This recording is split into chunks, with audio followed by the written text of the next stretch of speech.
যেই সাহাবীর ইন্তেকালে আল্লাহর আরশ কেঁপেছে, যেই সাহাবীর ইন্তেকালে আসমানের দরজা খুলে গেছে, যেই সাহাবীর ইন্তেকালে যার জানাজায় 70,000 ফেরেশতা অংশগ্রহণ করেছেন, স্বয়ং দোজাহানের বাদশা অংশগ্রহণ করেছেন, যেই কবরের পাশে রাসূল দাঁড়ানো, সেই সাদ বিন মুআযের সাথে যদি কবরে আচরণ করে, আপনি একটু চিন্তা করেন আপনার আমার সাথে কবর কি আচরণ করবে?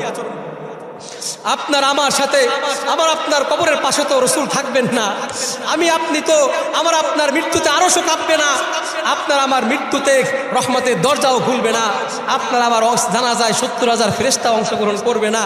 যেই সাদের সাথে যদি, সাদ বিন মুআযের সাথে যদি কবরে আচরণ করে, তাহলে আপনার আমার সাথে কি আচরণ করবে?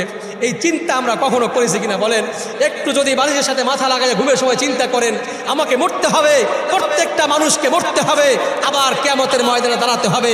একজন মানুষও কিয়ামতের ময়দানে দাঁড়ানো ছাড়া মুক্তি পাবে না।